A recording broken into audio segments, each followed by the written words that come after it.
The illegitimate daughter brought back by my father is scheming and vicious. She framed me for pouring scalding water on her, and her mother, relying on her status as my father's first love, tried to take my mother's place. They all thought that my mother's gentle and kind smile was a sign of compromise. Too bad. My mother is actually the ruthless and vicious female protagonist. Only I can see that malice is brewing in her calm eyes. At the family banquet, my father brought back an illegitimate daughter, the girl with black hair and round eyes, looking well behaved, hid behind my father, nervously clutching the hem of his clothes with both hands. She looked so pitiful and vulnerable. Who could not feel pity for her? My father turned around and stroked her head, saying in a low voice, "Mia, don't be afraid, Daddy is here." As soon as he said this, the girl shrank even more, and her frightened eyes casually glanced at my mother and me. I couldn't help but roll my eyes. Humph, it's as if my mother and I were some kind of ferocious beasts. My father protected her behind him and said to my mother, "Sonny, I was wrong about this, but Mia's mother is ill and can't take care of her, so I had no choice but to bring her home. Don't mind it." My mother lowered her eyes and remained silent. It was my aunt who spoke to my mother first. "Come on, you know that Joey has always been unable to let go of his first love. But his heart is still with you after all. Look, this little girl is quite well behaved. She's just going to stay at home for a while. Sister-in-law, don't be too concerned about it." I gave my aunt, who was all smiles and wholeheartedly protecting the illegitimate daughter, a cold look. She looked so smug. I heard that when my father and mother got married, she was smiling like a sycophant. Now that she sees that my father has revitalized the family business with my mother's support, she thinks she can make decisions on my mother's behalf. It seemed that the girl noticed my unfriendly gaze. She shrank her shoulders, which caused my father and aunt to comfort her again. However, I keenly caught a glimmer of shrewdness in her eyes, temporarily staying, "I'm afraid not. I think she's here to grab the family fortune." The three people in front of me had different thoughts. The sharp knife tip had already emerged from the dark, pointing directly at my mother, and malice was growing.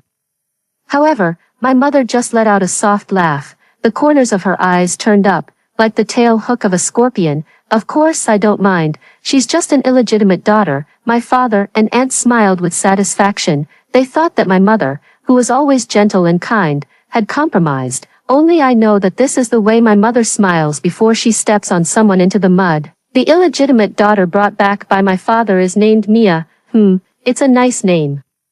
It sounds quite sunny and cheerful. Who would have thought she was so scheming? At this moment, I looked at the broken ceramic cup and Mia, who was sitting on the ground with her arm covered, and was greeted by my father's angry roar. "Summer, what are you doing?" Mia hid in my father's arms, her eyes misty with tears. "Daddy, sister didn't mean to scald me on purpose. It's all my fault for accidentally bumping into her while walking." How could a slight bump knock over the cup?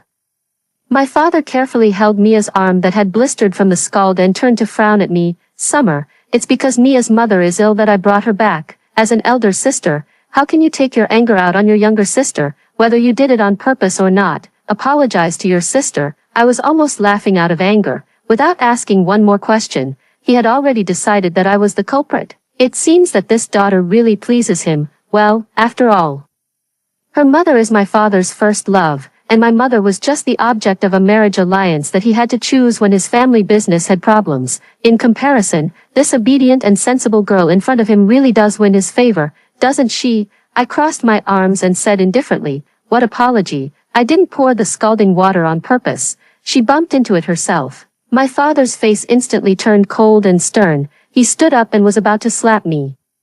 "I really haven't disciplined you enough. I've raised you to be so headstrong." Just then, my mother rushed over and stopped his hand. "Summer has a stubborn temper, you know that." My mother's voice was gentle. She then looked at Mia's scalded and red arm. "Oh, it's scalded so badly. Auntie will apologize to you on Summer's behalf." She smiled brightly, and her tone was as gentle as the wind. But I saw a hint of something unusual in her smile. The next day, a cup filled with scalding water fell vertically from the second floor, seemingly coming towards me.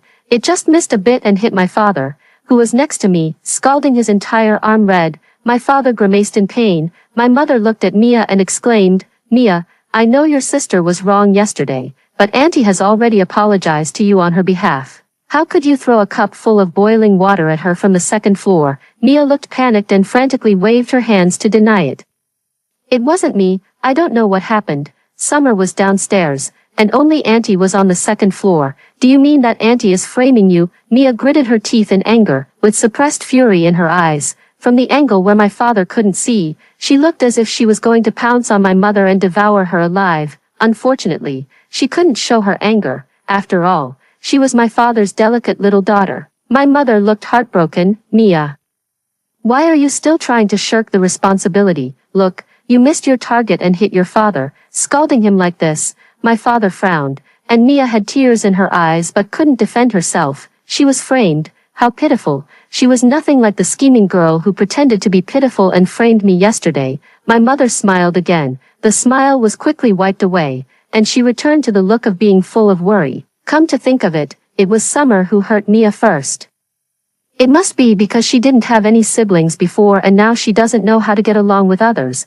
But it doesn't matter. My mother put her arm around my shoulder and said, I brought a big brother back for Summer. This way, Summer will know how to get along with her younger sister in the future. As soon as she finished speaking, a handsome young man was led into the house by the butler. The young man had a clear voice and smiled at me. Hello, little sister. My father's expression was really something. It turned from black to red and then to green. Sonny, who is this? There was anger in his voice as he stared fixedly at the young man in front of him. The young man, however, was unhurried and walked over to my mother's side. My mother smiled and patted his shoulder. Naturally, he is Summer's big brother, Spencer. I didn't want you to know at first, but since you brought Mia back, of course I have to bring Spencer home too. The three siblings will definitely get along well together, right? My father slapped the table and stood up. Sonny, who is that man? Why are you getting angry? My mother blinked innocently. I'm just like you. I want to give him a home. As for who he is, you will naturally find out later. My father had nothing to say. He was so choked up by my mother's words that he couldn't find any place to refute.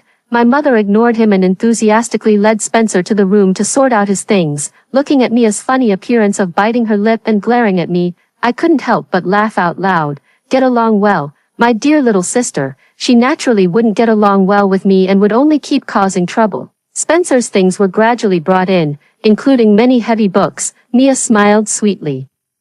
And the intention of currying favor and trying to win him over in her eyes was obvious. She said she wanted to help Spencer sort out his things, so she carried a tall stack of books. When she passed by me, she stumbled and her hand shook. In a moment of confusion, I saw a provocative smile on her lips. I knew that she would soon accuse me of deliberately tripping her. However, just as the thick books were about to hit me, Spencer kicked her. The direction in which the books were tilting suddenly changed. Crash! Along with the sound of the books falling was Mia's cry of pain. She fell to the ground, and a large area on her head was reddened from being hit by the hard corner of a book. Seeing Spencer standing in front of me to protect me, a look of embarrassment flashed across her face. She tried to play tricks again, but unfortunately it didn't work. My father was furious and sternly asked Spencer why he had kicked someone. I promptly let out a cry of surprise, covering my leg that was gently touched by the book and saying, "Ouch, my leg, why is my sister so careless? She hit herself and me too, Daddy, don't blame Big Brother." He saw that sister couldn't hold the book steadily and wanted to help. He kicked sister in a hurry. He meant well. I welled up with tears and looked at my father pitifully. My father gave me and Spencer a cold look and then took Mia to apply medicine. The way Mia looked when she left, holding back her anger, made me almost clap my hands on the spot. Spencer crossed his arms and looked at my leg that was immediately moving freely again. He couldn't help but raise his eyebrows and smile. "You're quite good at this." I playfully stuck out my tongue. "It's all thanks to Big Brother's teaching." For the next few days, Mia would look at me with a cold face whenever she saw me. As soon as she had any bad intentions, before she could take any action, I would shout, "Big Brother."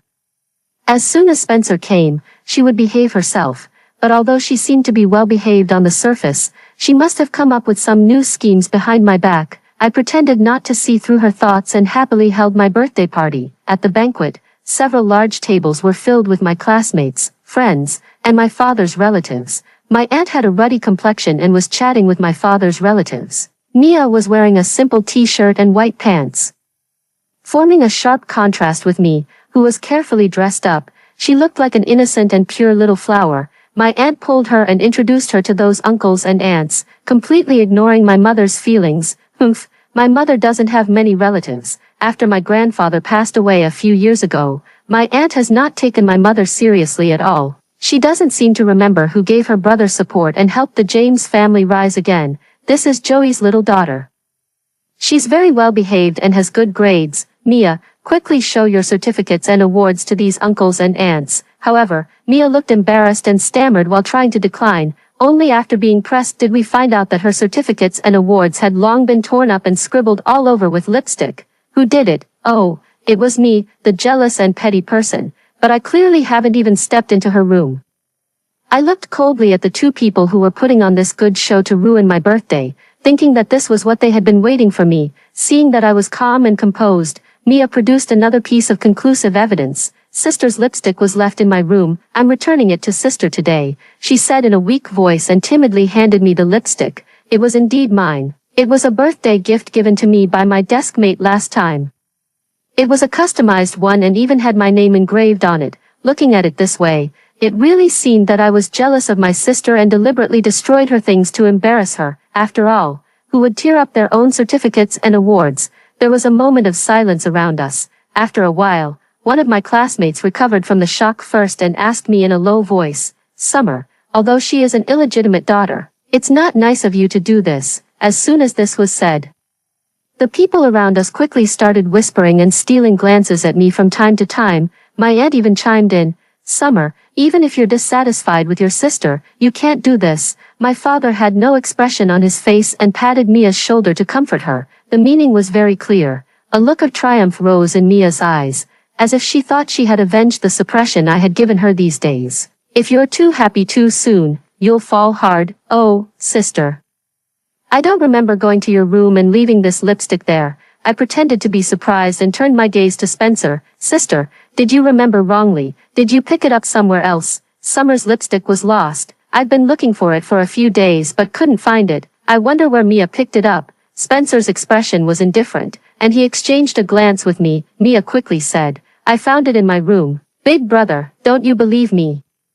Why would I destroy my own achievements? Is that so? Spencer smiled and showed a section of the surveillance video on his phone. Who knows if you would or not? The surveillance video clearly showed Mia sneaking into my room and stealing that lipstick. Her face instantly turned pale. Looking at her reaction, I teased, yeah, who would do such a thing to their own things for no reason? Then, my dear sister, what did you take this lipstick from my room for? There were whispers around us. The relatives who had wanted to accuse me earlier turned to point at Mia. My hot-tempered desk mate even rolled her eyes. Summer, it seems that your sister really likes the lipstick I gave you, so much so that she even painted it on her own certificates. My father had deliberately brought Mia here to announce his little daughter. But who would have thought such a mess would happen? Seeing that he was losing face, my father quickly scolded and changed the subject. Why is there a surveillance camera at home? Spencer, don't be too presumptuous. I immediately picked up the conversation. I asked Big Brother to install it for me to guard against thieves. What's the problem? My aunt pulled me and tried to smooth things over, saying that it was all a misunderstanding. At this time, my mother, who had been silent all this time, spoke up. Yeah, Mia is so well behaved. How could she do such a thing? Auntie, did you say something to Mia? With just one sentence, my aunt was silenced and didn't dare to chime in anymore. I propped my face up with my hands and raised my eyebrows at Mia. I want to see what other tricks you can come up with. Mia stopped causing trouble. However, her mother, who was her father's first love, came. The woman, in her 30s, still had fair skin and a beautiful face, just as innocent-looking as her daughter. At the main gate, she was sobbing with tears streaming down her face, leaning against my father's arms like a delicate flower. You said you would take good care of our daughter, but now she's been bullied like this. How can I feel at ease? Wow, if I didn't know the truth, I would really think we were the ones bullying her. The woman cried and hugged Mia into her arms, coughing from time to time. Looking even more delicate and sickly, my father soothed them, completely ignoring my mother and me standing aside. Heidi, you've always been in poor health. Don't get so angry that you damage your body. His tone was more gentle and patient than ever before. After coaxing her a few times, he said, I've already asked someone to pack your things. Would you like to move in today and take care of Mia yourself? Heidi sobbed a few times and glanced at my mother beside her. My father immediately understood. With me here, you can live here with peace of mind. The two of them walked into the house, leaving my mother alone. In the following period of time, Heidi showed me what true scheming was. Due to being overly busy with work recently, my mother suddenly fell seriously ill and lay in the bedroom looking haggard, both emotionally and reasonably. My father should have shown some concern for my mother. But Heidi pulled my father and kept saying that she didn't feel well, sometimes having a pain in her chest and sometimes feeling stuffy. Even though the doctor examined her for a long time and found nothing wrong, my father still ran around for her, bringing her meals and medicine. As for my mother, only I and Spencer took care of her. Even the nanny couldn't stand it anymore. Madam, why do you have to suffer like this? Sir has treated you like this. I felt a lump in my throat and my eyes were sore. Mom, aren't you sad? My mother stroked my head. There's nothing to be sad about. Probably seeing that my mother didn't react, Heidi became even more excessive. Whenever she coughed at home, my father would rush to her side. Mia was held between them, making my mother and me seem like outsiders. Even when my mother was negotiating business outside, she could see Heidi going to my father's company to show her presence. She called it sending meals and paying a visit, but in fact, it was a provocation.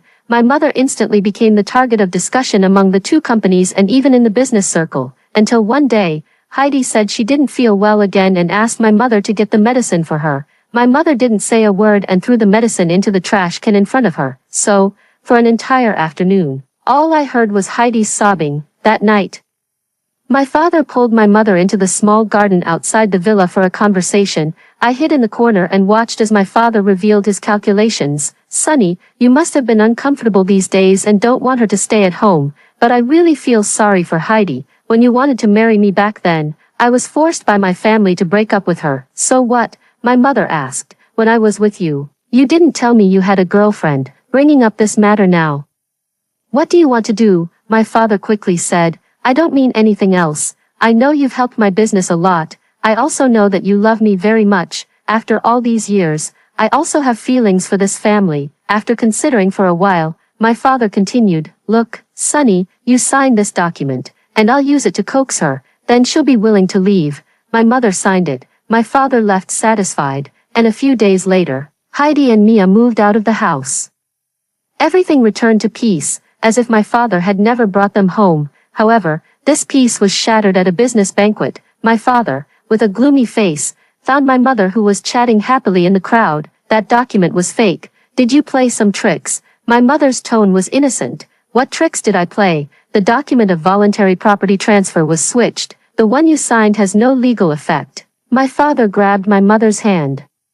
It's just the properties of several small companies. Can't you just give them to her? My mother frowned. Several small properties. Those were all built by me through half of my life's hard work. But you're so casual about giving them away. Don't forget, it was me who helped you with your career. My father's face turned green. So you really did it. Sonny, you were determined to marry me back then. But now you don't care anymore. Just then, there was a commotion outside the gate.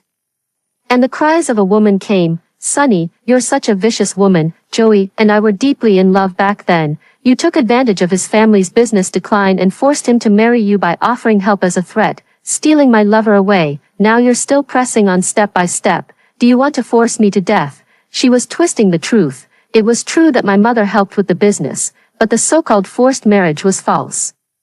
My mother told me that she was the one who took the initiative to pursue him, but it was my father who showed his favor first. Mia was also there, supporting her mother with tears in her eyes and staring at me in the crowd. Sister, my mother and I have lost our family. We just want something to make a living. Is that too much to ask? The two of them played the role of victims extremely realistically. Only I knew that those so-called small properties were just starting up and hadn't had time for investment. Once they grew bigger, they would surely make a fortune. That was exactly what my father and they were planning. He must have thought that my mother loved him so much that she would give up the property to drive away the mistress. Unfortunately, the plan failed, so he showed his true colors and embarrassed my mother in public. Many of my mother's business partners at the banquet made fun of her, laughing at the fact that her husband's mistress had made a scene in front of everyone. Heidi cried even louder. Seeing this, my mother also wiped the corners of her eyes. I signed the document, and I intended to give the company, But I don't know why there was a problem. My father was so angry that he was about to step forward when a man stopped him. He wore gold-rimmed glasses, a suit, and had a distant smile on his lips. He was my father's secretary. My father's footsteps stopped abruptly. "Secretary Leo, what are you doing?"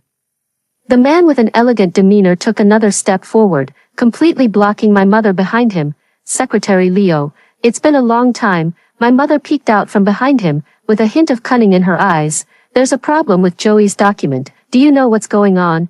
I forgot. You're his private secretary, so of course these things passed through your hands." Heidi stopped crying. She looked as if she had seen a ghost, with a stunned expression in her eyes. Who was Leo? He was the secretary my father trusted the most. My father would more or less reveal to him the things he discussed with Heidi, but now the person who should have been on their side was standing in front of my mother. Even a blind person could tell what was going on. I couldn't help but laugh and greeted Leo politely. "Hello, Uncle Leo. My brother had something to do today and couldn't come. He said he hasn't seen you for a long time and misses you very much." These words were vague, but they were enough to make the people around them imagine all sorts of things. My mother gently tugged at Uncle Leo's sleeve and said to my father, "You've been trying to find out who that man is but couldn't. Well, I'll tell you today." I knew that since that day, my father had been trying to find out who my mother's affair partner was, but he had no clues. Nonsense. The person he sent to investigate this matter was Uncle Leo. Who would find out about themselves? Leo. My father finally realized and spat out the word through clenched teeth. He should have reacted earlier. "When did you get together with him?" "Get together? Don't put it so crudely, Joey." My mother was calm and composed under my father's knife-like gaze. "At that time, seeing your business decline so badly, if I wanted to help you, I naturally had to communicate more with your secretary. Otherwise, how did you get to your current position?" Uncle Leo patted the hand that my mother was tugging at his sleeve. A mole under his eye made him look like a smiling fox. "Mr. Joey, today is a good day to hand in my resignation. From now on, I'll be Madam's secretary." Now the one being laughed at became my father. He no longer had the arrogance he had at the beginning. He and Heidi didn't dare to say a word. After exchanging a few glances, Heidi left with Mia. After that day, my father seemed like a different person. He no longer spoke coldly to my mother and me as he used to. Instead, he cared about us from time to time. He just saw that his plan had failed and that Uncle Leo was on my mother's side. He was afraid that Uncle Leo would reveal something unfavorable to him. Heidi was arranged by my father to live in another place and didn't dare to cause trouble again for a while. However, Uncle Leo often came to our house. On the surface, he came to deliver documents and materials and talk about business matters, but in fact, he came to stay with my mother. The more my father saw this, the more gloomy his face became. Unfortunately, he didn't dare to say anything. After enduring this for a week, he secretly found me. "I was wrong before, and I made your mother suffer. Summer, can you help me?" It was such a cheap and false apology. I casually mentioned, "Mom had a serious illness some time ago and hasn't fully recovered yet." His eyes lit up, and he immediately bought a lot of tonics and brought them home.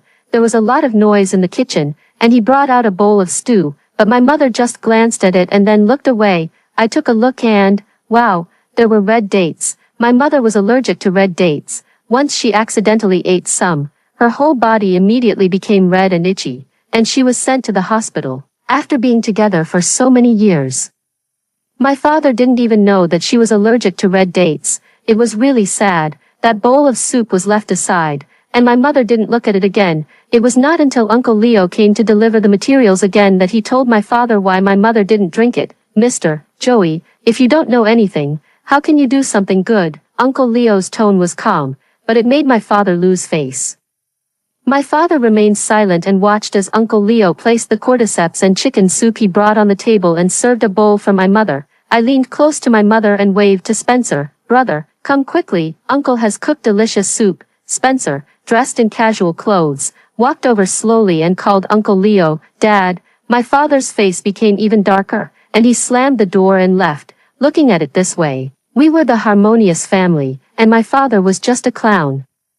My father didn't give up trying to please my mother. After all, in the past, some of the secret matters of his company and even his personal affairs were handled by Uncle Leo. It could be said that Uncle Leo was his confidant, but now this confidant had betrayed him and became my mother's person. He showed his concern for my mother at home, and outside. He also tried his best to show his kindness to my mother by investing in her major projects, but my mother remained unmoved. Turning a blind eye to his concern and showing disdain for his investment, my father was really anxious now. After seeing my mother being sent home by Uncle Leo again, he couldn't hold back anymore. He grabbed my mother's hand, his eyes red at the corners. "Sonny, I really was wrong. I've already driven Heidi away, and I've been making up for it these days." He moved closer bit by bit, his eyes full of sorrow. "But after I've done so much, you still don't look at me. Can't you forgive me at all?" I put on my coat and rushed out the door in a hurry, standing in front of my mother to protect her. "Late affection is cheaper than grass. What were you doing before?" My father still wanted to say something, but I continued to speak out. "Mom pursued you and wanted to marry you back then, and you agreed. You also gained a lot of benefits from it. Now it seems as if Mom forced you. If you didn't want to get married, who could force you?" He was both having his cake and eating it. After using my mother's help to expand his family business, he wanted to further take away my mother's property and then be with his first love. He had taken all the advantages in the world. My mother pinched my puffed-up face and then threw a document at my father. "I don't want to play with you anymore. Let's get a divorce." It was the divorce agreement. My father completely broke down and looked at my mother in disbelief. "You want to divorce me, don't you forget? Back then, you were crying every day. It was because of me that you could cheer up. I'm the most similar person to him in the world. Without me, could you live?" Uncle Leo kicked my father hard in the stomach. He groaned and fell to the ground in pain. My mother looked down at him with a haughty expression. After a while, she moved closer, squatted down, and pinched his face. "It's really similar, really similar." My mother observed his face carefully and murmured, "I can't find another person who is so similar to him." My father's face was contorted, and he curled his lips into a smile. However, my mother's fingers exerted more and more force, and her gaze was terrifyingly calm. "Unfortunately, you're not him after all. You're just a substitute. Why do you think I've been indulging you?" My mother clapped her hands and stood up. My father struggled to get up, but Uncle Leo stepped on him again and pushed him back to the ground. Uncle Leo smiled, but his eyes were as cold as frost. "Mr. Joey, I advise you to be honest." A trace of sadness appeared on my mother's face, and she said, "Actually, you deliberately approached me, right? After Lucas died in a car accident and fell into the sea, I was really sad. So sad that I wanted to die with Lucas, and you appeared at that time. You and him, being half-brothers, really look so alike, both in appearance and in character. So when I was at my most emotionally vulnerable, you deliberately imitated him, making me want to be with you." This was the first time I felt her true sadness. She continued in a low voice, "I married you, and I tried my best to get out of the shadow, but you were just coveting my assets. In your plan, you would take away my assets, and then let your first love appear and tell everyone that it was me who stole someone else's lover, that I was vicious and heartless, and then enable you to get a divorce without any stains." My mother's shoulders began to shake, and she hugged herself tightly with her arms. I took off my coat and put it on her. My mother's words were gentle, but they were like knives piercing my father's heart, tearing his false mask to shreds. The flattery in his eyes had long since disappeared, leaving only a fierce look. My mother laughed when she saw this. "Joey, you're so calculating and heartless. Unfortunately, I'm crazier than you." My father was approached by the tax bureau because of tax evasion. Obviously, it was Uncle Leo's doing. No one knew better than him about the loopholes in my father's company. My father was in a lot of trouble and had no time to take care of the company's business, so naturally, my mother took over. My mother then threw the business to Uncle Leo, which drove my father crazy with anger. For 2 consecutive days, my mother's phone screen kept lighting up with messages from my father. My mother was too lazy to pay attention, and it really made me laugh a lot. Uncle Leo blocked one mobile phone number after another from my mother, but still couldn't stop my father's vicious words. There was a new number, and this time my mother answered the call. "Sonny, do you really have to go this far? We were husband and wife. Why don't you show any mercy at all? Lucas's relics are still in the James family. Haven't you always been unable to forget him? If you push me too hard, I'll throw all those things away." This time, my mother didn't hang up after a few words of retort. She sat in my father's office, listened carefully to my father's long speech, and then interrupted him. "Yes, you still remember Lucas. If you hadn't mentioned it, I would have forgotten how he died. It was you who tampered with his car and killed him. There was silence on the other end. What are you talking about? I don't understand. You don't understand. It doesn't matter. As long as the police can understand the evidence. My mother swiveled the chair and threw the photo frame of my father on the desk into the trash can. The things you snatched from Lucas should be returned. I should also thank you for cleaning up the mess of the James family, so that I can take back the James family enterprise, which is operating so well. For Lucas, after a few seconds of silence, my father's angry roar came. My mother covered her mouth and bent over with laughter. Do you think why you have been so smooth sailing all these years? I just wanted you to develop and expand the James family step by step, and then watch it fall into my hands with your own eyes. Uncle Leo's expression was calm. He took my mother's phone and blocked the number for her again. The evidence we found is not enough to convict him. I know. I don't want to send him to prison with those things. Before I could recover from the shock, I saw my mother beckoning me over. She stroked my head. Summer, can you do me a favor? Heidi came to the door again with Mia. My mother refused to see them, so they turned around and knelt in front of me. Summer, Auntie is sorry for you, and Mia is sorry for you. Can you please ask your mother to help Joey? After all, they were husband and wife. Looking at the humble mother and daughter in front of me, I just felt it was ridiculous. Remembering how hateful they used to be, I had an idea and said, Auntie, my mother is going to divorce my father. Seeing that Heidi was about to cry anxiously, I looked perplexedly again. Auntie, you don't know. My mother was really sad because of the way you were at home before. Even if you kneel down and say some soft words now, my mother may not forgive you.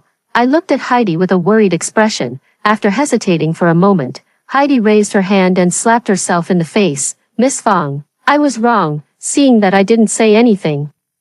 Heidi slapped herself in the face a few more times. I'm despicable. I deliberately smeared you.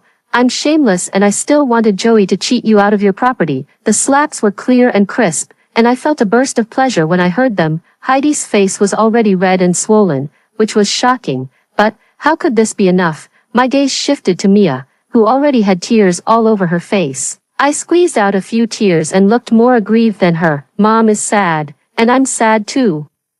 Sister, she immediately understood. With a red nose, she looked at me. After a while, she also raised her hand and slapped her fair and tender face hard. It's all my fault. I made sister unhappy before. Slap, slap, slap. Her voice was shaking so much that her face soon swelled up like her mother's. It was even more ridiculous than a comedy performance. Summer, do you think this is enough? Can it make you and your mother feel less angry? Heidi looked at me pleadingly. Please. Plead with your mother. Before she could finish speaking, the nanny came to call me for dinner. I replied sweetly and casually said to the two kneeling people, got it, I will just tell this as a joke to Spencer. A few days later, Heidi found me again and anxiously asked me if I had talked to my mother. Oops, I'm sorry, Auntie, I've been so busy these days that I forgot about it. I'm afraid those slaps you gave yourself that day are in vain. I knew that Heidi had been watching me these days. She saw me having fun with my friends everywhere. I was deliberately teasing her. Her last hope was trampled on and humiliated, and she broke down and screamed, how can you be like this? You're just as vicious as your mother. I crossed my arms and watched as the security guard she called dragged her away, and I smiled playfully. Thank you, Auntie, for the compliment. Did she think we could make up with just a few slaps? What a dream. They returned without success and were even played with. My father, who was already in a mess, would surely be even more irritable. My mother was protected by Uncle Leo, and he couldn't do anything to her. So, he set his sights on me. On the dark road outside the school, he kidnapped me. In the dimly lit warehouse, Joey had dark circles under his eyes, a stubbly beard, and looked completely exhausted. Sonny, I didn't want to do this either. You forced me. He smoked a cigarette and said to the other end of the phone, I invited Summer to come and play with me. If you help me deal with the company's troubles and destroy the evidence in your hand, I'll let her go back. Is that okay? Sonny's voice came from the other end of the phone. Joey, you're really crazy. Didn't you force me? Joey suddenly raised his voice. I never wanted to harm you. You are also my family. I just wanted to get some benefits from you and leave. If you had transferred those properties to me at that time, we could have parted on good terms, but you played tricks on me again and pushed me to this point. He took a few deep breaths and then tried to calm himself down. If you do as I say, I'll give you all of Lucas's relics, and from now on, Heidi and I will disappear in front of you. Is that okay? He seemed to be holding on to the last straw and pleaded with the person on the other end of the phone. However, no, Joey, how could I let you go so easily? Joey's eyes gradually dimmed, and he was like a deflated balloon. A few minutes later, he laughed. Fine, anyway, I'm finished. Why don't I take Summer with me? The girl tied to the chair with a sack over her head was unconscious and didn't know what was about to happen. A trace of reluctance flashed in Joey's eyes. After blinking, only cruelty remained. He took out a knife and stabbed the girl fiercely. Blood immediately gushed out and sprayed on his face. Sonny, Lucas died by my hand, and now Summer is also dead by my hand. Are you happy now? He gasped and asked the person on the other end of the phone, but only heard Sonny's out-of-control laughter. Summer, Joey, Summer is right beside me. Which Summer did you kill? The sound of police sirens was deafening. Following my mother, I saw my father, who was slumped on the ground with a dull expression, and Mia, whose head cover was lifted and who was covered in blood. She was so weak that she was barely breathing. On that dark path, she and I were switched. My father didn't notice. Now, my father was handcuffed and pulled up and led to the police car. He seemed to be delirious and started crying and laughing. Sonny, you're right. You're crazier and more ruthless than me. Tell me, how could someone as gentle and slow-witted as Lucas fall in love with you? He was so stupid that he showed kindness even to someone like me who had bad intentions towards him. But you are so vicious. You made me kill my own daughter. Although my heart had been cold for a long time, my eyes still turned red at this moment. Had he never regarded me as his daughter from beginning to end? Was I just a part of his plan to seek benefits? My mother gently hugged me, and my father continued, I just envied him. I just hated him. Why could he get all the things of the James family without effort, while I could only get a little bit, and when he was with you, he could also get the help of the Fong family. Why does God favor him so much? My mother slapped him hard, because your mother was a mistress, and you, an illegitimate child, can't see the light. You killed him and then deceived me, making me be kept in the dark for several years and sleep with the murderer of my lover. Now, you'll go to hell as deep as my hatred for you. My father was finally taken away and put into the police car. The things he had done were enough for him to be executed by shooting. Mia failed to be rescued on the way to the hospital. Heidi went crazy when she heard about this and was admitted to a mental hospital. The James family enterprise was acquired by my mother, and the James family fell. Especially my aunt, who was driven out of the city by Uncle Leo after making a scene. This was what my mother told my father when she visited him for the last time. 20 years after Lucas's death, Joey was taken to the execution ground while being crazy. We moved out of that house, and my mother bought a new house in a coastal town. My mother was very happy. She smiled from the bottom of her heart for the first time. She ran barefoot on the beach, as carefree as a young girl. The person she hated was dead, and the rest were all the people she loved. She laughed and ran, and was embraced by Uncle Leo. The setting sun scattered on the sea, and the waves sparkled. Uncle Leo wiped the tears from the corners of my mother's eyes. It's all over. My mother rubbed against his shoulder affectionately and said in a hoarse voice, Thank you for always helping me all these years. No, it's me who should thank you. Uncle Leo's expression was gentle. Back then, I was deeply in debt because of my ex-wife, and I was still raising Spencer. If it weren't for your help, I wouldn't have been able to hold on long ago. It was at this time that I learned that after Uncle Leo found out that my mother had been deceived by my father, he worked his way up to the position of my father's secretary and had been monitoring their movements for many years. My mother looked at the boundless sea, and a trace of nostalgia and tenderness showed in her eyes. The uncle I had never met sank into the ocean, but there would be someone else to love my mother. I was happy. I grabbed a handful of sand and threw it at Spencer. The young man stuffed a mouthful of sand and gravel and spat twice before getting up to catch me. You were just watching. So why did you throw sand at me? I'm your brother, you little rascal. I made a face. You're not my brother. Don't think you can lecture me anymore. Seeing that he was about to get up, I took off running towards the beach. Unfortunately, my legs were not as long as his, and I couldn't outrun him. Is that called lecturing? He caught me out of breath and picked up the hair tie that had fallen to the ground for me. Your mother said that you shouldn't be alone with boys at night. It's very dangerous. TSK, I was just chatting with my classmates. He skillfully tied my hair up for me and patted the sand off my body. The young man's eyebrows and eyes looked extremely gentle under the orange setting sun. He gently raised his eyes, and in an instant, the boundless waves came into view. Then, when I wasn't prepared, he grabbed a handful of sand and threw it at me. "Ah, you big jerk. Just you wait, there would be no more pain, and everyone would live a good life." After hearing the first story above, what are your thoughts? Feel free to share your opinions in the comments section. Next, let's continue to see another similar moving story. I have a disease that makes my memory last only one day. My boyfriend tells me every day that I am his lover, until I saw with my own eyes him embracing another woman, and he smiled wickedly with his eyes lowered. What are you afraid of? She can't remember anything, but what he didn't know was that I had already recovered my memory. When I woke up in the morning, a strange man held me in his arms, before I could struggle, as if he had expected it.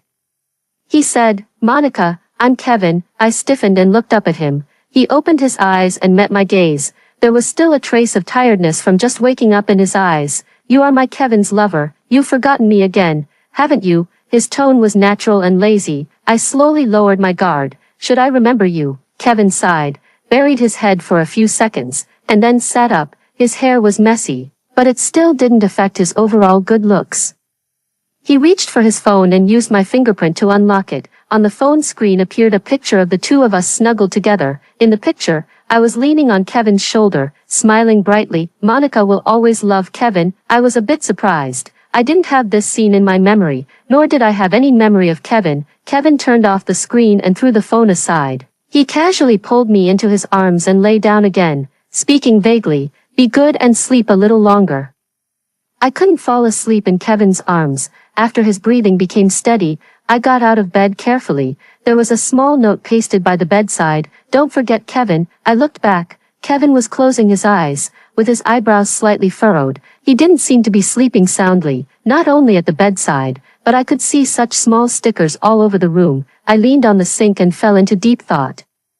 I don't know how long it had passed when suddenly a pair of hands rested on my waist. I looked up. In the mirror, Kevin rested his chin on my shoulder, and his voice, just waking up, was hoarse. "Monica, don't be in a hurry. I'll always be with you." Kevin said that every day I would repeat this rhythm: wake up, feel confused, and then slowly accept him. Kevin would also tell me day after day that he loved me. When Kevin called me for breakfast, I stood uneasily in front of the dining table. "Sorry, I don't remember you." Kevin was taken aback for a moment, and a helpless smile tugged at the corner of his lips. He leaned on the edge of the table and slowly bent down to look into my eyes. Those eyebrows and eyes were extremely beautiful, and when he stared at someone, he was affectionate and focused. He was indeed the type I would like. "It's enough that I remember you, Monica," Kevin said softly. "You'll get better." He comforted me like this. But I clearly saw the loneliness in his eyes when he turned his head. "Are you very sad?" Kevin held the milk and tilted his head to think for a moment. "How should I put it? I'm almost getting used to it." He turned to look at me and sighed. "I just hope that one day when you wake up, you can remember me, even just my name." Kevin took me to the supermarket and then to a concert at night. He said these were on my old wish list, and he would repeat these things from time to time recently. He ruffled my hair. "Monica, you have to get better soon." Under the streetlights, Kevin's expression was doting and expectant, and I felt my chest pounding violently. "Kevin, did I really like you a lot before?" Even in my amnesiac state, I could still feel the intense affection for the man in front of me. Kevin stopped in his tracks. He looked down at me and smiled. Kevin usually looked very nice, but when he moved, he somehow exuded a bit of a naughty charm. He thought for a while and said slowly, "You chased me for a full 6 months before I agreed. Sometimes I even suspect that you're deliberately getting back at me. I will try my best to get better." I took his hand. "Kevin, wait for me a little longer." On the way back, suddenly a woman rushed out from the corner. She was staggering and could barely walk steadily. Fortunately, Kevin reached out in time to catch her and steady her.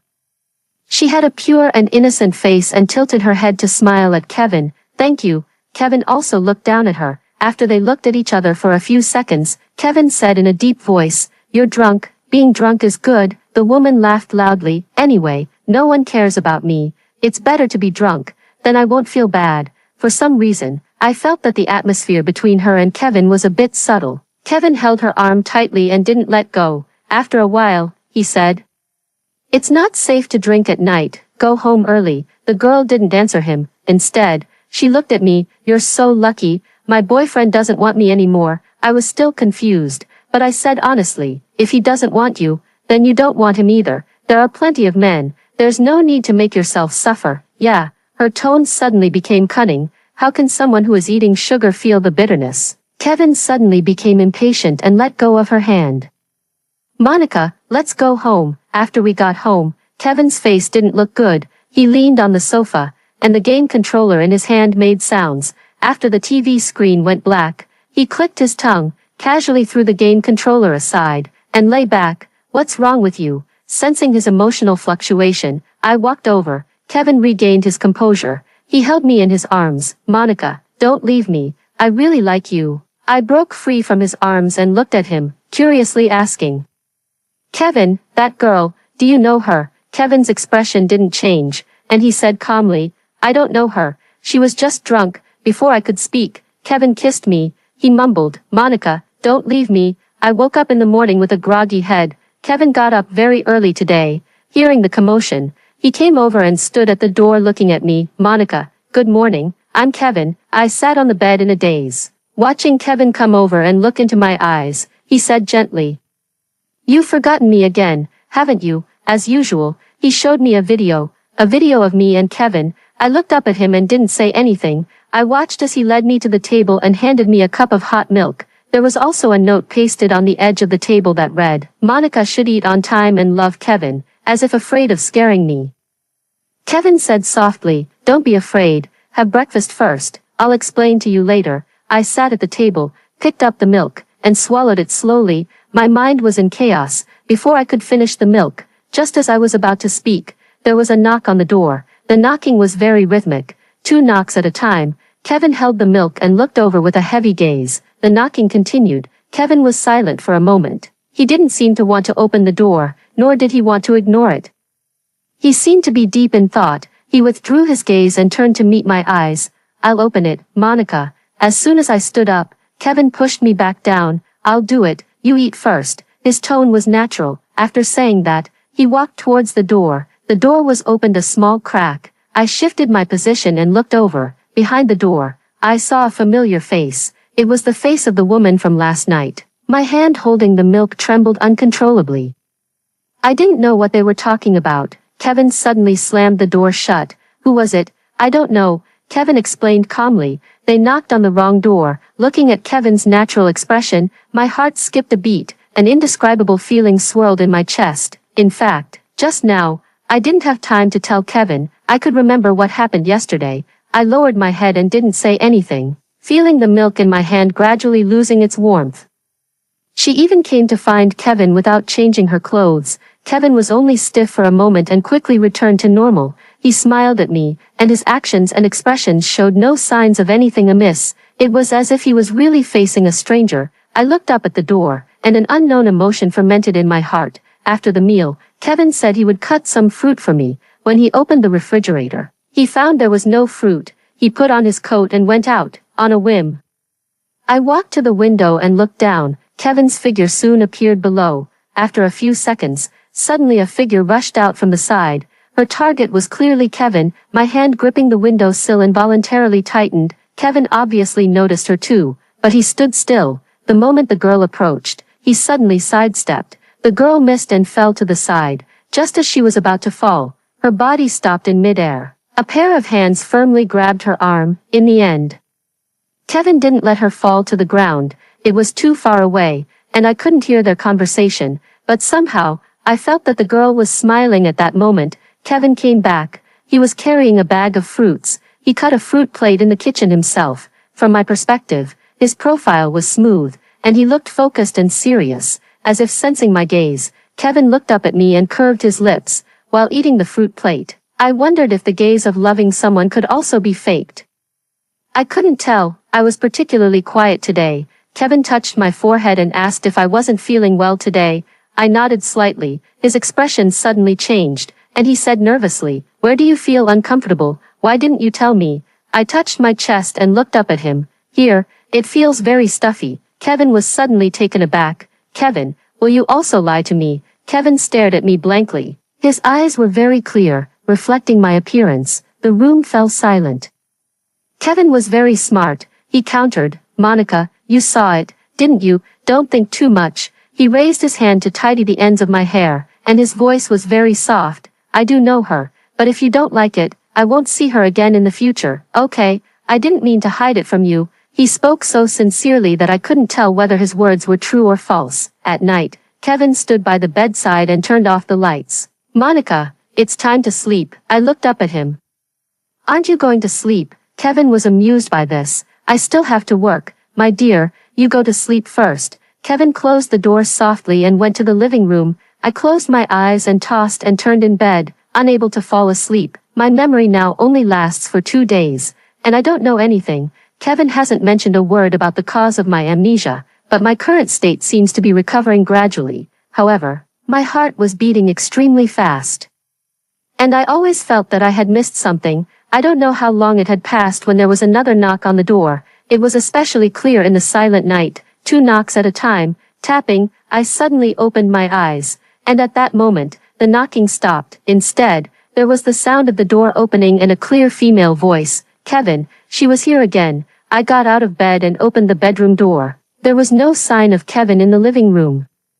There were several cigarette butts piled up in the ashtray, the phone was placed on the table, and the screen was still on. I walked over and took a few glances. There were more than a dozen missed calls, and dozens of text messages. The last one was sent 10 minutes ago. Then I'll come to find you. The door didn't block the sound well. Standing in the living room, I could hear the female voice coming from the corridor. Kevin, why are you ignoring me, Tina, as if afraid of waking me up? Kevin's voice was very low, with a hint of impatience. I told you not to come. Why? Keep your voice down. She doesn't sleep well, but I've been suffering from insomnia. Kevin, her voice was sweet and soft, with a hint of coquetry. Can you coax me to sleep, Tina? I walked to the door step by step and opened it softly. The light in the corridor was dim, and the 2 of them were standing in the corridor. The weather at night was already very cold. But Tina was still wearing very thin clothes. She looked up at Kevin and repeated word by word, I can't sleep. Kevin stood in front of her, holding a cigarette in his hand, and didn't say anything. Oh, Tina waited for a while but didn't get a response. She nodded as if she understood. Then I'll go and have a drink. She turned around and started walking back. After walking a few steps, her arm was grabbed. Kevin suppressed his anger. I told you, it's not safe to drink at night. Tina turned around and smiled playfully. Do you care about me? If you care about me, what about your Monica? She suddenly stretched out her hand and pointed at me, looking up and meeting my gaze. In those bright eyes, I saw provocation. Kevin's body froze immediately. He quickly let go of his hand, turned around, and looked at me. His face instantly turned pale. Tina laughed heartily beside them. What should we do? Kevin led me back into the room and slammed the door shut. Tina's laughter was blocked outside the door. He looked down at me, his expression full of helplessness. He held my hand and asked me, Monica, are you cold? I looked at him calmly. You said you wouldn't see her again. I didn't want to see her. Kevin lowered his tone. I really didn't contact her. Who is she? A friend? What kind of friend? Kevin fell silent. We parted unhappily last night, and the next day, Kevin didn't mention a word about what happened last night. What happened last night seemed to be buried in yesterday along with my memory. For Kevin, it was a brand new day. He would still introduce himself to me as usual, tirelessly saying that he loved me day after day. But Tina didn't stay in yesterday. She would appear in our daily life every day. She started bringing breakfast every morning. And she would wait for Kevin downstairs when he went to take out the trash. She would forcefully take Kevin's hand, looking at Kevin's standing figure from the window. I suddenly twitched the corner of my mouth. Almost in an instant, many pictures flashed through my mind, but the pictures turned too quickly, and I couldn't see them clearly. I covered my head and squatted down, breathing slowly, and gradually calmed down. When I stood up and looked again, there was no sign of Kevin downstairs. When he came back, he would still say that he loved me as usual. He would take care of every little thing thoughtfully and meticulously, and he would even handle some details that I didn't even notice perfectly. He would ruffle my hair and tell me that we still had many years ahead of us, but he didn't refuse Tina's approach. He would hold my hand and ask me to never leave him, but he also couldn't bear to leave Tina alone waiting for him downstairs at night. He would spend half the night making the food I wanted to eat, He would also put a small paper star given by Tina in a prominent place in the kitchen. Kevin loved me very much during the time when Tina wasn't around, looking at Kevin's anxious figure who was busy running around when I coughed, and at his furrowed brows when I was unhappy.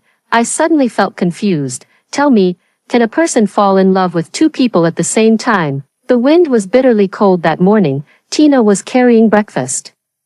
Attempting to step into the house, her voice was truly endearing, making others want to protect her, just like her appearance. It seemed pure and harmless yet highly invasive. Kevin, it's incredibly cold today. My hands are all red from the cold. Let me catch my breath. I was in the bedroom, listening as Tina's voice drifted in through the crack of the door.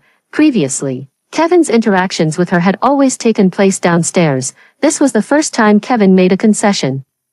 He remained silent for a long time before slightly opening the door. Just 10 minutes. Don't say anything inappropriate. Tina pouted but wisely refrained from arguing. Kevin handed me soy milk as usual. Ever since Tina started bringing breakfast, the hot milk had been replaced with soy milk. Kevin whispered, "Be careful, it's hot." The faint aroma of soy milk wafted over. I didn't drink it and instead fixed my gaze on Tina, who was sitting on the sofa. Kevin followed my line of sight.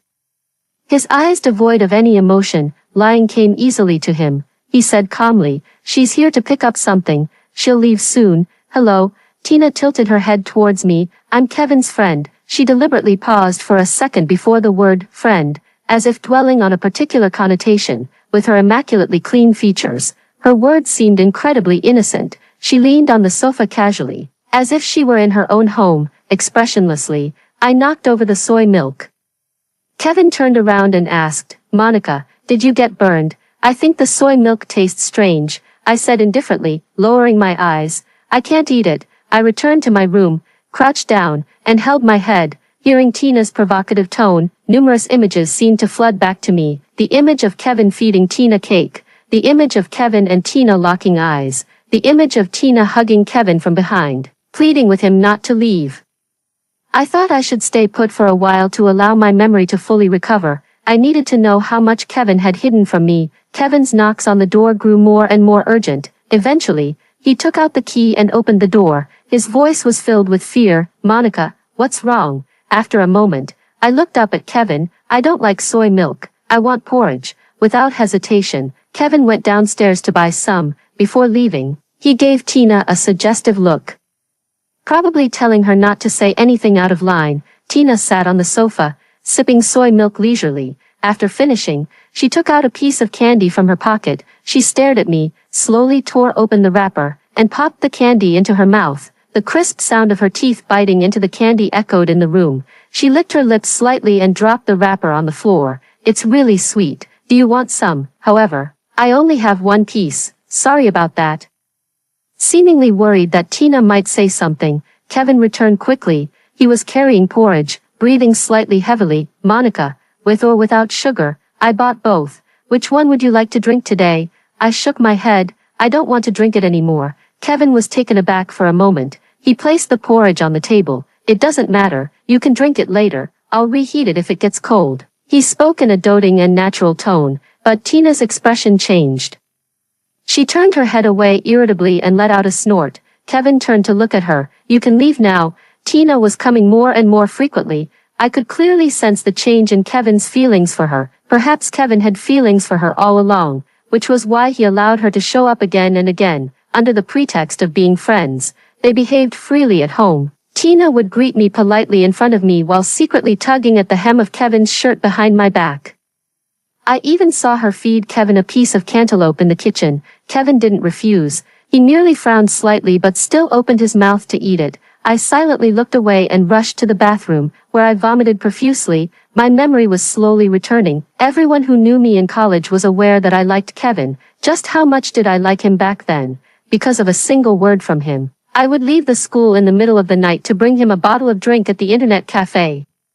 All just to see him. A single word from Kevin would make me happy for an entire class. It was a pure and unadulterated liking back then. I just wanted to be good to him. I did everything I could. My efforts weren't in vain. Kevin gradually started to care about me. He developed feelings for me, and he even gave more than I did. We got together. He would wake up early to make me a loving lunchbox. Even though it looked rather unattractive, he would announce my existence.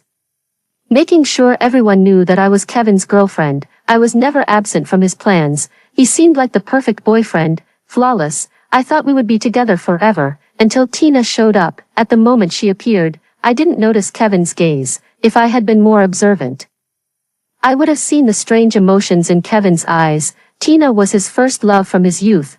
Perhaps out of guilt, Kevin became even more attentive to me. I deliberately kept my distance from Kevin, using my supposed unfamiliarity as an excuse. The closer I got to him, the more nauseous I felt. Kevin's gaze towards me became increasingly sad and disappointed. Sometimes he would sit across from me, looking at me but not daring to come any closer. He said, "Monica, it seems like your condition is getting worse. Can I give you a hug?" His tone was almost pleading. I didn't respond, probably because of my estrangement. Kevin and Tina grew closer.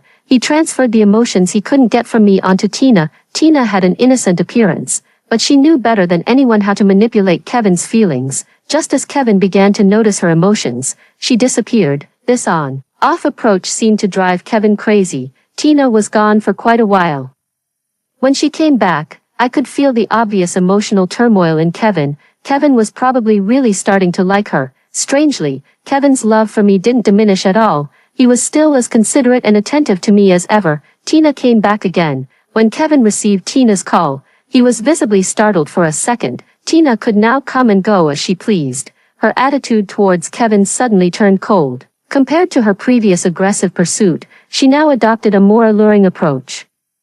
Kevin no longer rejected her outright. She sat on the sofa, crossing her legs and smiling at me. Kevin peeled an orange for me and then casually peeled one for Tina as well. I watched Kevin's hand as he handed the orange to Tina, remaining silent. Tina took the orange indifferently and smiled at Kevin. "Thank you, brother." Kevin froze. Today's charade was about being brother and sister. So Kevin had more opportunities to take care of her. I lowered my eyes and ate the orange, suddenly laughing. Both of them turned to look at me. "Kevin, is she your sister?" I asked him. Perhaps my tone was too assertive. Kevin suddenly seemed flustered. He quickly composed himself and mumbled, "She's the neighbor's sister, Monica, you." He was testing the waters. I didn't say anything more. Now Kevin seemed extremely afraid of me regaining my memory. I watched them in the kitchen. Today, Tina was dressed very seductively, creating a stark contrast with her innocent face. She flirted with Kevin on purpose, but deftly dodged every time he tried to reach out. Kevin swallowed hard. Suddenly, he reached out and pulled Tina towards him. They were very close, their eyes locked. Kevin lowered his voice, "Tina, don't provoke me." There was a smile on Tina's face. She enjoyed Kevin's proximity. "Does your Monica know about this?" I looked up, quietly observing the man not far away. In front of me, he played the role of a boyfriend deeply in love with me, but behind my back, he was holding another woman tightly. He was also well aware that I had a memory span of only one day. No matter what he said or did, I wouldn't know. He held Tina even tighter, looking down at her. Finally, he no longer suppressed his emotions and spoke softly. "She won't know. She can't remember." "Yeah." Tina's smile grew even wider. I saw this scene clearly. But what he didn't know was that I had already recovered my memory. My fingers loosened slightly, and the glass slipped from my hand. A harsh sound rang out. Kevin and Tina turned to look at me simultaneously. Before they did, I quickly averted my gaze. Kevin rushed out of the kitchen.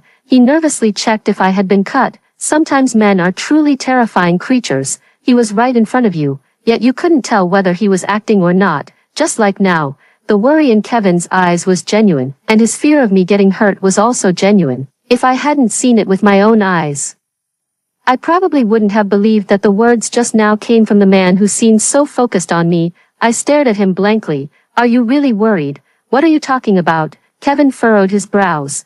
"Are you hurt anywhere?" "No." Kevin finally let out a sigh of relief and told me to be more careful in the future. Tina also came out and stood at the kitchen door, looking at Kevin's back. Then, she reluctantly averted her gaze. Her possessiveness over Kevin was gradually increasing. I had fully recovered my memory. There was no doubt that they were involved in my amnesia. As the saying goes, there's no such thing as just one instance of infidelity. Even before the accident, I had discovered Kevin's affair with Tina. That night, my emotions were running so high that I had an accident while driving. It led to temporary local amnesia. After my accident, Kevin broke off contact with Tina. He probably truly intended to turn over a new leaf, but he didn't hold out for long. Tina's repeated appearances kept shaking his resolve. My condition had become Kevin's cover. If I hadn't recovered my memory, how long would Kevin have continued to deceive me? How far would they have gone? I didn't know and didn't want to know, but looking back on this year of our relationship, it seemed utterly ridiculous. That night, Kevin went to see her again. I went out alone and walked under the streetlights, reminiscing about so many things, from the moment we met, to his pursuit of me. And then to our being together. The quietness of the night was perfect for reminiscing. When did Kevin start to change his feelings? Was it the moment Tina first appeared, or when Tina brought him water under the pretext of having class? When Kevin was with me, did her image involuntarily appear in his mind? I didn't even know when he added her contact information. I only remember that one night while we were taking a walk, I suddenly saw a message pop up. Tina said, "Thank you, brother." At the time, I didn't pay much attention. Now, looking back, everything seemed to have clues. Did Kevin love me, or was it more out of guilt? He freely kept me in the dark and professed his love for her right under my nose. When Kevin came back, we ran into each other on the road. He was carrying my favorite snacks and waved at me. He scolded me for sneaking out on my own and told me to wait for him at home. Yes, he had said before leaving that he was going to buy me snacks. I lowered my eyes and stared at the bag of snacks, then smiled at Kevin. "But I missed you so much." With a thud, the bag dropped to the ground. Kevin froze in place. His voice trembled as he said, "Monica, what did you say?" "Kevin, I remember." I stared at Kevin, enunciating each word. "I think I remember." Kevin's face instantly became a mixture of shock and uncertainty. He stared at me blankly. His gaze towards me was filled with complex emotions. His voice was unsteady. "Remember, what?" I smiled. "Today is the 100-day anniversary of our relationship." Kevin was stunned for a long time. 100-day anniversary. The 100-day mark was when Kevin liked me the most and I liked him the most. Kevin looked at me cautiously.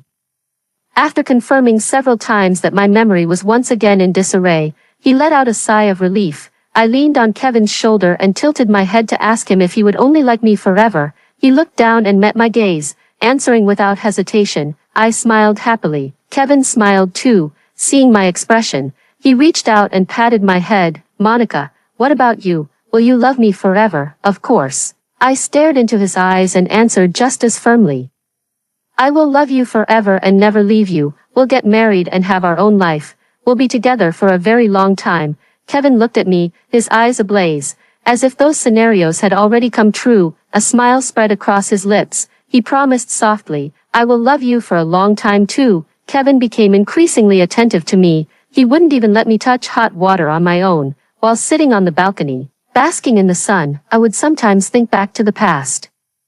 Kevin was becoming more like his former self. I would also stare at him, repeating, "I love you," every day. He seemed to truly believe it. It was a cloudy day. Tina came. Before Kevin could open the door, I opened it first. I stood at the door, looking at her. "Who's this?" Tina stood at the door. She knew how to make the most of her looks. She smiled at me politely and said she had something to talk to Kevin about. I called Kevin. "Who is she?" Kevin said casually. "A friend. Why don't I know her?" Kevin visibly froze. There was no Tina in the memory of the 100-day anniversary. "I don't know her very well either." Kevin lied. Tina's face changed. When she tried to enter the house as usual, I stopped her. "Kevin," I said firmly, "I don't know her. She's not allowed in." Kevin was silent for a second. "Okay." Tina's expression soured. For some reason, she was determined to step inside. Kevin blocked the door and didn't back down. They talked about something. And Tina's face grew increasingly worse. Eventually, they parted on bad terms. Tina left reluctantly, and Kevin didn't seem to be in a good mood either. I lay on the sofa, sipping a drink as if nothing had happened. That night, Kevin made an excuse to go out. Before leaving, I folded my arms and told him I was scared to be home alone and asked him to come back early. Kevin's expression softened. He stroked my head and said softly, "Monica, wait for me. I'll be back soon." I let him go. It was raining outside. Kevin was gone for a long time. I took a short nap, but he still hadn't returned. The next moment, a message came through on my phone. Kevin said a friend had an accident and he wouldn't be coming back. I held my phone and remained silent for a moment before replying with 5 words. "My head hurts so much." Kevin called immediately, but I didn't answer. I took an umbrella and bought a small cake and candles from the convenience store. The lighter flickered on.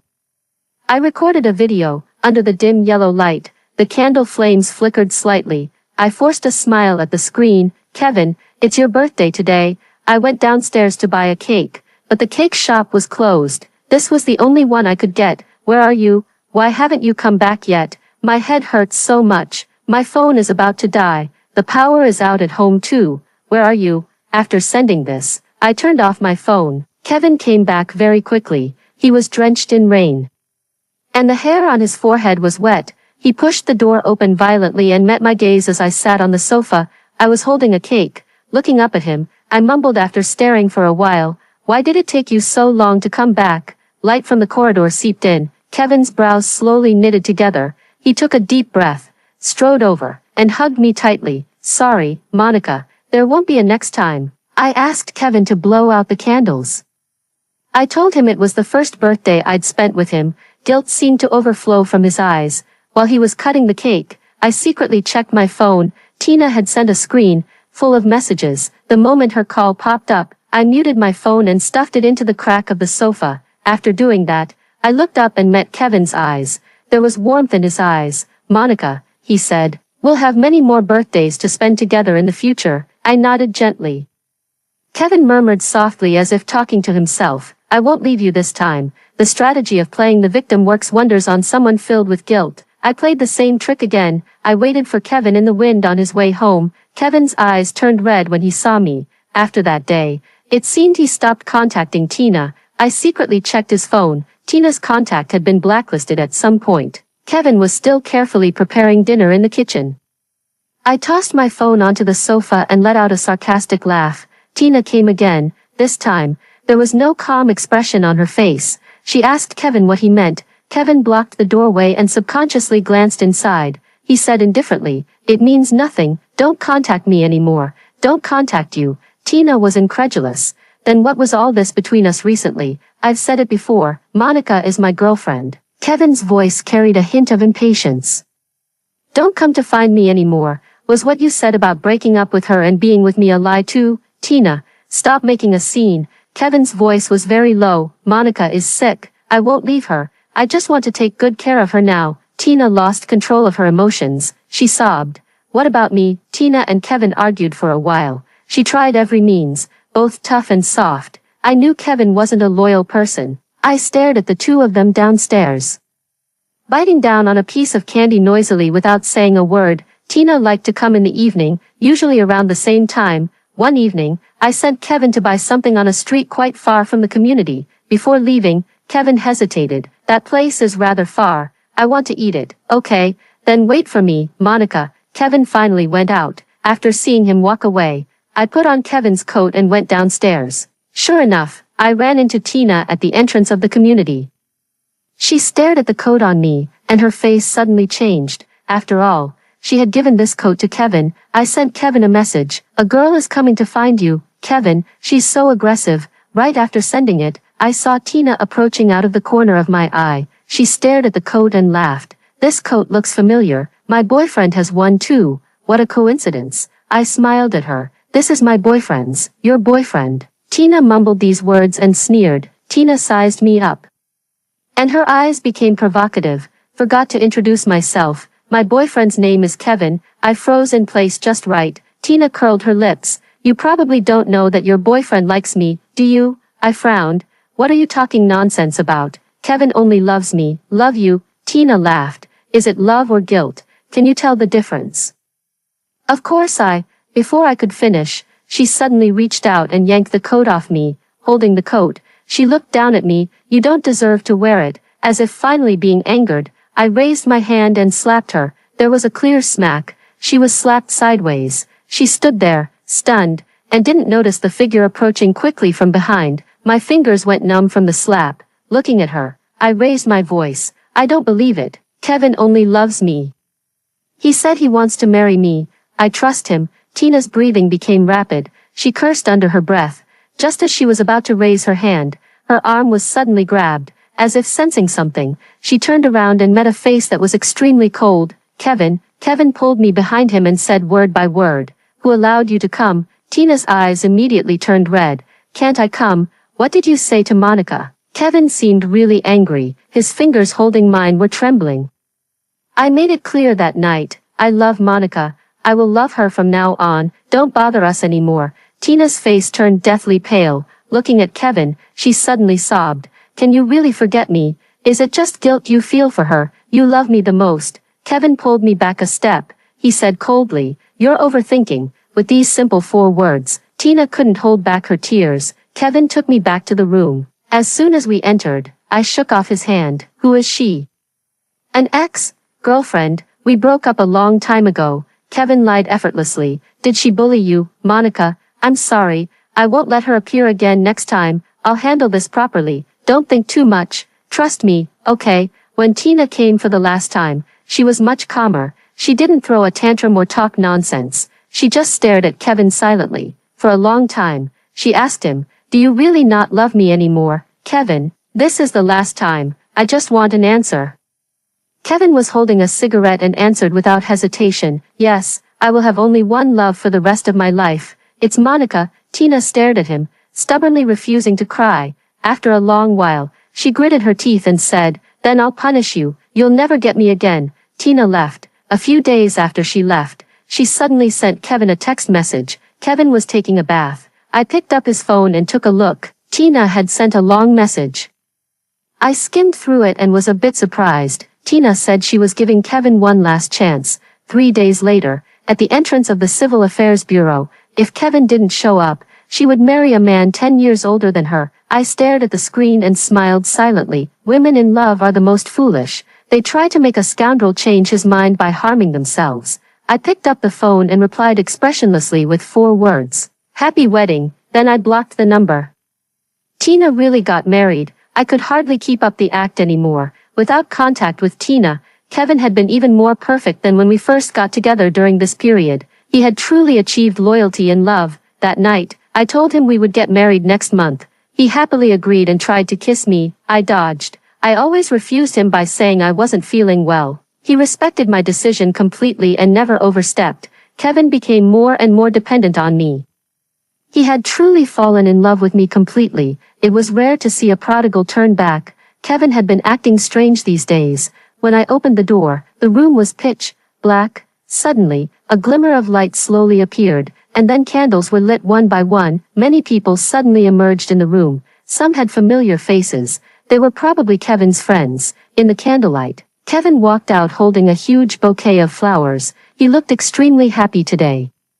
There was a gentle smile on his face. He walked slowly in front of me and placed the bouquet in my arms. He said he had been preparing for many days. I even saw his fingertips trembling slightly. In front of everyone, he got down on one knee, slowly opened the box, looking pious and serious. Monica, will you marry me? There was a chorus of cheers all around. I looked around. The room had been carefully decorated. Kevin had really put a lot of thought into this proposal. He looked up at me.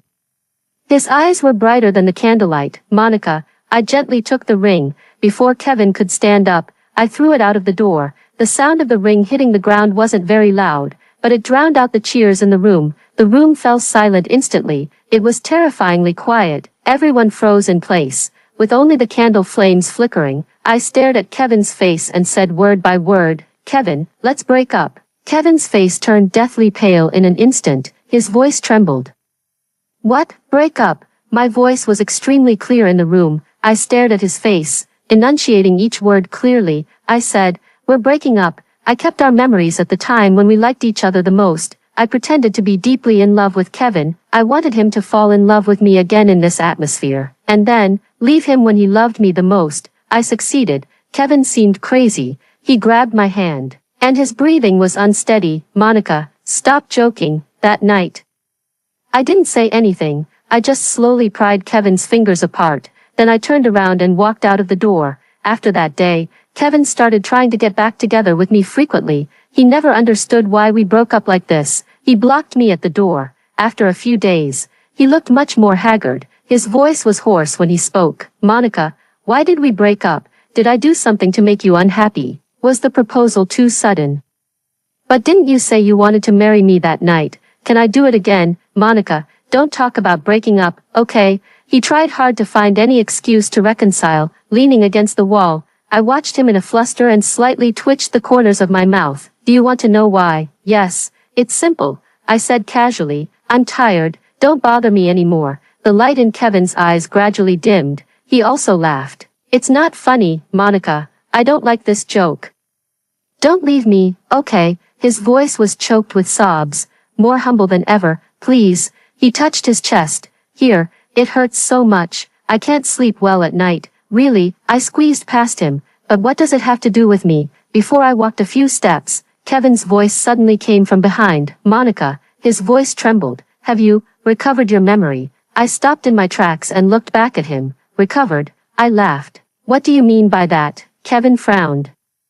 Before he could speak, I continued, by the way, I probably forgot to tell you, on the night we went downstairs for a walk and met Tina, I recovered my memory. As soon as I finished speaking, I saw Kevin freeze in place. The color drained from his face little by little. His face was full of shock and horror. He opened his mouth to say something but couldn't make a sound. After a while, he seemed to find his voice and said weakly, Monica, listen to me, I can explain. Explain what? I smiled. After all, I only have one day memory. Since I only had one day memory, I wouldn't know anything about what he did. Kevin was completely speechless now. He stumbled and barely managed to stand up by leaning against the wall. He spoke, laughing bitterly. So you knew everything, you knew it all. I still thought we could go back to the past. He laughed. Do you know how happy I was when you told me about the 100-day anniversary, Monica? I really wanted to continue with you. I really knew I was wrong. At that time, I even planned our future. I was planning our future while you were planning to leave. Monica, you're so cruel. Yeah, I nodded. During this time with you, do you know how disgusted I was? Disgusted. Kevin repeated the word blankly and laughed softly. So this is what you thought of this period. Then the words you said about wanting to marry me, were they also lies? When did Monica learn to lie? And you did it so well. I believed you, Monica. Yes, I know I let you down, but I was really trying to correct my mistakes during this time. Didn't you feel it at all? I've never begged someone so humbly, Monica. He looked up at me, his voice at rock bottom. Can you give me one more chance? I turned and walked away gracefully. I'm going to throw up, Monica. Kevin stepped forward and grabbed my wrist. Can you really forget me? Give me one more chance. Okay, I really can't leave you here. It really hurts. Don't leave me. I called the police. Before leaving, I gave Kevin the middle finger at the police station. After leaving the police station, I went to the mall. When I was about to pick out a necklace, I suddenly ran into Tina. Compared to Kevin's changes, she had changed even more drastically. In just a short time, she was unrecognizable. She seemed to have aged a lot. It was incredible that a person could age so much in such a short time. Later, I learned that Tina didn't marry the man 10 years older than her just out of anger because of Kevin. It was because the man seemed rich. She was greedy for that. But she found out after getting pregnant that it was all an illusion. She ended up losing everything. She obviously noticed me too. Her eyes were evasive. Before I could say hello, she was forcefully taken away by someone beside her. It seemed her life wasn't going well. I smiled contentedly. Kevin started appearing frequently. He changed his strategy, switching from pestering me to showing silent concern. He brought me breakfast in the morning and a flower in the evening. He would even go halfway across the city to buy the food I wanted. He was using the methods I had used to pursue him on me. He begged for one more chance, the last chance. He promised never to make me sad again.